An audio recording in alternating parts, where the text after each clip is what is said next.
mga kwento ng pag-ibig, kwento ng buhay, at kwento ng pag-asa. Hatid sa inyo ng Moment of Romance.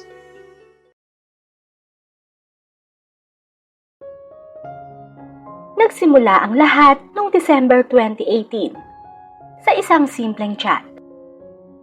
Hindi ko akalain na ang lalaking unang bumati sa akin online ay siya ring magdadala ng matinding bagyo sa buhay ko. Itago niyo na lang ako sa pangalang Laila. Nakilala ko siya sa isang online app.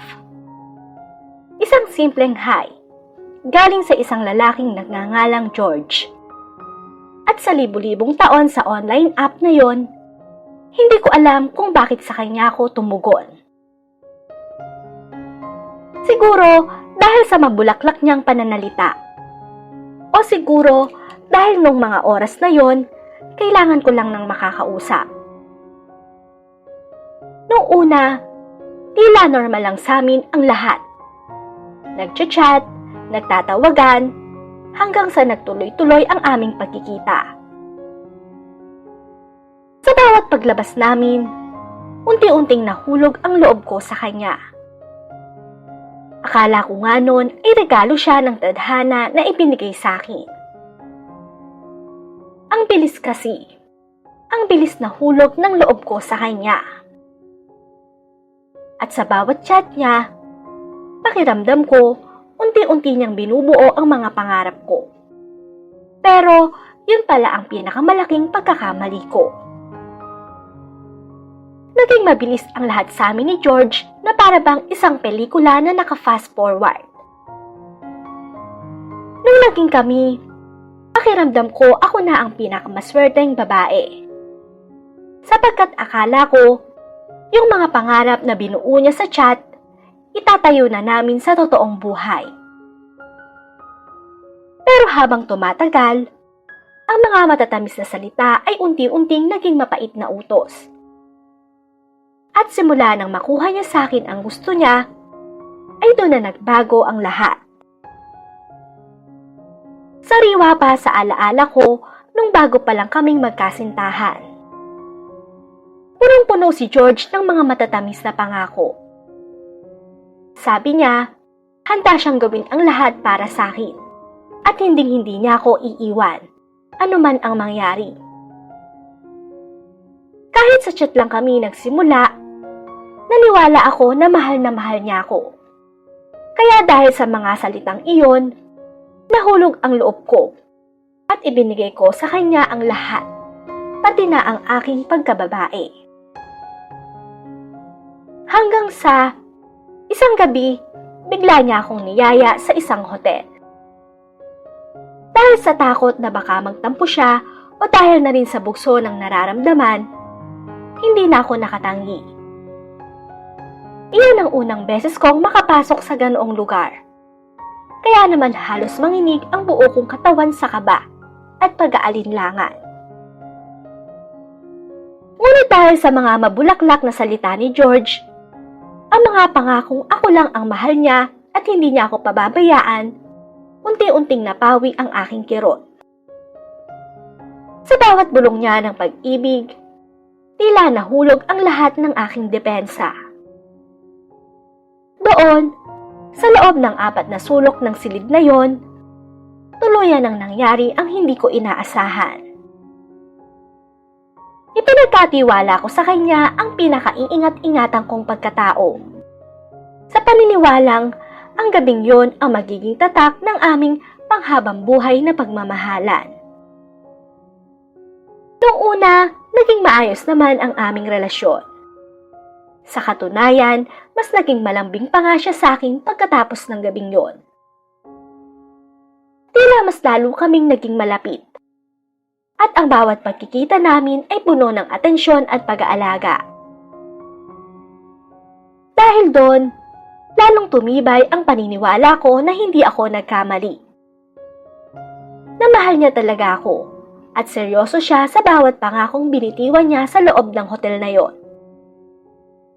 Kaya naman, kampante na ako. Inisip ko na baka nga ganun talaga ang pag-ibig. na ang pagsuko ng aking bataan ay ang tulay para mas lalong lumalim ang aming pagsasama. Sino ba naman kasi ang hindi maniniwala? Araw-araw niyang pinaparamdam sa akin na ako lang ang kailangan niya. Ngunit sa likod ng labis na lambing at mga ngiting yon, hindi ko alam na may nagbabago na pala sa ihip ng hangin. Isang araw, habang nasa bahay nila ko, biglang dumating ang isang babaeng nagpakilalang tunay niyang girlfriend. Para ako nung binuhusan ng malamig na tubig. Nabigla ako. Napako ako sa aking kinatatayuan. Habang unti-unting nangingilid ang aking mga luha. Ang muntong binuo ko kasama si George ay gumuho sa isang iglap. Ngunit ang mas masakit pa ron, sa halip na ipagtanggol o protektahan ako ng lalaking pinagkatiwalaan ko ng buong buo, ang nanay pa niya ang mismong nagtaboy sa akin. Sinabihan niya akong tigilan ko na raw ang kanyang anak. Na tila ba ako pa ang kontrabida sa eksenang yon. Luhaan at wasak ang puso. Umalis ako nang walang lumingon. Tumakbo ko patungo sa bahay ng isang malapit na kaibigan. Upang doon ibuhos ang lahat ng sakit, pait at panlulumong nararamdaman ko. Akala ko doon na nagtatapos ang lahat. Pero bumalik siya. Sa gitna ng aking matinding pagdadalamhati, muli siyang humarap sa akin at naglatag ng isang paliwanag. Paliwanag na ngayon ko lang napagtantong punong-puno pala ng manipulasyon. Sabi niya, ex na lang daw niya ang babaeng yon at nanggugulo lang ito para sirain kami. Dahil naman sa bugso ng aking damdamin at sa pagnanais na maging totoo ang lahat, tinignan ko ang kanyang social media. Wala akong nakitang anumang bakas ng ibang relasyon. Kaya naman pinili kong maniwala sa kanyang mga salita. Pinili kong isantabi ang pag-aalinlangan. Pagkos ay formal na naging kami. Subalit ang sayaw ng aming kaligayahan ay naging panandalian lamang. Makalipas ang ilang linggo, unti-unti siyang naging malamig sa akin. Hanggang sa natuklasan ko ang katotohanang hindi ko na kayang gawa ng anumang anggulo o dahilan. Buntis ang babaeng sinasabi niyang ex na nanggugulo lang. Doon ko napagtanto ang mapait na katotohanan. Hindi pala ako ang pinili niya. Ako lang ang naging takbuhan at kanlungan niya habang sinusubukan niyang takasan ang isang malaking responsibilidad. Sa huli, sa kabila ng sakit, pinili ko ang aking sarili. Nagpaubaya ako, hindi dahil sa talo ako, kundi dahil ayaw kong itayo ang sarili kong kaligayahan sa isang pundasyong puno ng kasinungalingan. Ayaw kong maging bahagi ng pagkawasak ng isang pamilya at ng kinabukasan ng isang bata. Kaya naman, pinutol ko ang lahat ng ugnayan namin ni George. Hindi dahil sa galit, kundi dahil sa pagmamahal sa sarili ko. Napagtanto ko na ang pag-ibig ay hindi dapat kailangang ipaglaban laban sa katotohanan. At hindi ito dapat nagmumula sa panloloko sa iba. Ang sakit na naramdaman ko ay naging mitya ng aking paggising. Na mas mahalaga ang aking payapang konsensya kaysa sa isang relasyong nakakaubos ng pagkatao. Hanggang sa mabilis na lumipas ang mga araw. At sa buong akala ko ay kaya ko nang talikuran si George ng tuluyan. Ngunit sa kabila ng lahat ng sakit at ng katotohanang aking nalaman, tila hindi pa rin doon natatapos ang aming ugnayan. Nang muli siyang magparamdam at humarap sa akin, dala ang mga luhang tila totoo at mga pagsisising tila nanggagaling sa kaibuturan ng kanyang puso, unti-unting nagiba ang pader na pilit kong itinayo. Lalo pa akong naniwala nang sabihin niyang mayroon na raw ibang kinakasama ang babaeng nabuntis niya. At nangako siyang itatama na niya ang lahat. Doon, muli akong bumigay at binigyan siya ng pangalawang pagkakataon.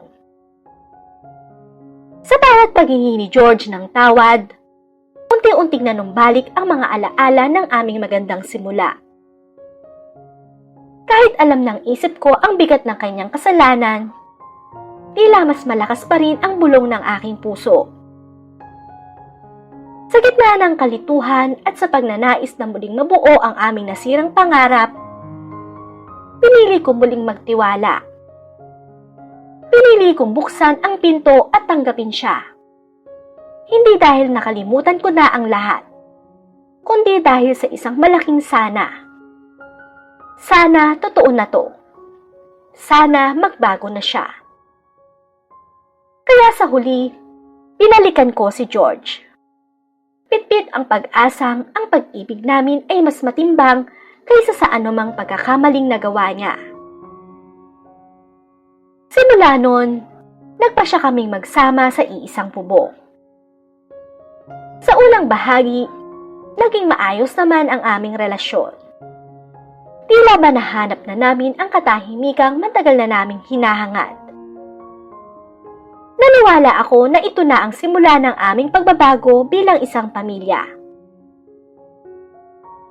Hindi naman nagtagal, pinayayaan kami ng panibagong dahilan para mas lalong magsikap. Nabuntis niya ako.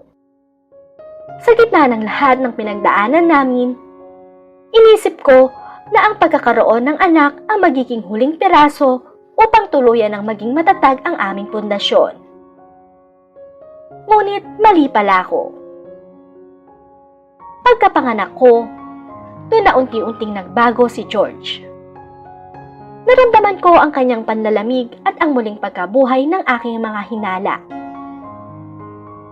Hindi ako mapakali, kaya sinubukan kong alalahanin ang kanyang mga password hanggang sa matumbok ko ang tamang kombinasyon gamit ang isang email na alam ko. Ngunit hindi ang kanyang main account ang bumadya sa akin, kundi isang dummy account. Isang madilim na sulok ng kanyang buhay na hindi ko kailanman inakalang umiiral. Doon, nangatog ang buong katawan ko. Para akong pinagbagsakan ng langit at lupa nang tumambad sa akin ang katotohanan.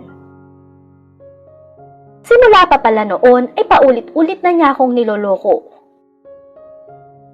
Habang abala ko sa pagtitiwala, pag-aalaga sa aming anak, at pagbuo ng aming pangarap, abala rin pala siya sa paghabi ng mga kasinungalingang sa likod ng account na yon. Ang bawat sorry at pangako niya ay tila naging abo sa harap ng malulupit na ebidensyang nakita ko. Buhat naman noon ay hindi ko na kayang itago ang nararamdaman ko. Hawak ang cellphone at nanginginig ang mga kamay. Hinarap ko si George. Ipinakita ko sa kanya ang lahat. Ang dami account, ang mga mensahe, at ang katotohanang matagal na niyang itinatago sa likod ng aking mga likod. Inasahan kong may kaunting hiya o pagsisisi akong makikita sa kanyang mga mata.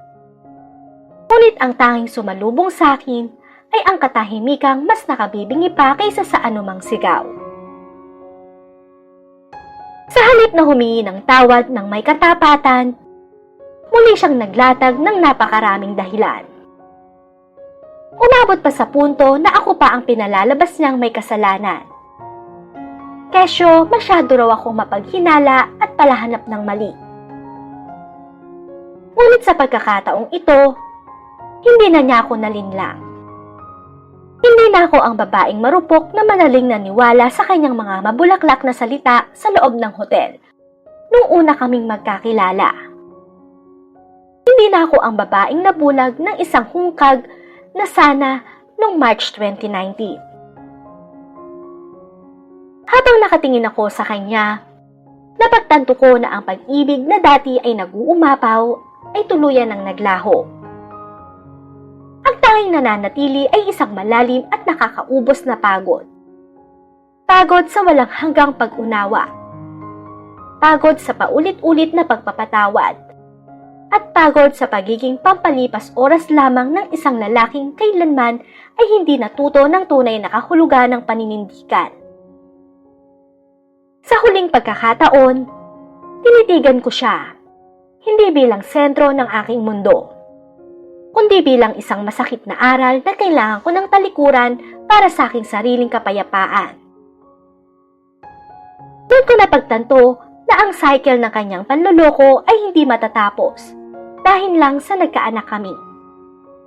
Sa katunayan, tila mas lalo pa siyang naging kampante na hindi ko siya maiiwan dahil mayroon na nga kaming anak. Ngunit dun siya nagkamali. Habang tinitingnan ko ang aking anak, naisip ko, ito ba ang halimbawa ng pag-ibig na gusto kong lumakhan niya? Ang isang relasyong puno ng lihim at kawalan ng respeto. Kaya naman nang hindi ko na makaya ang panloloko ni George, ay pinili kong tapusin na ang lahat. Sa pagkakataong ito, hindi na ako nakinig sa kanyang mga luhang dati ay nagpapalambot sa akin. Hindi na rin ako natakot sa sasabihin ng kanyang pamilya o ng ibang tao. Kinuha ko ang aking anak at ang natitira kong dangal.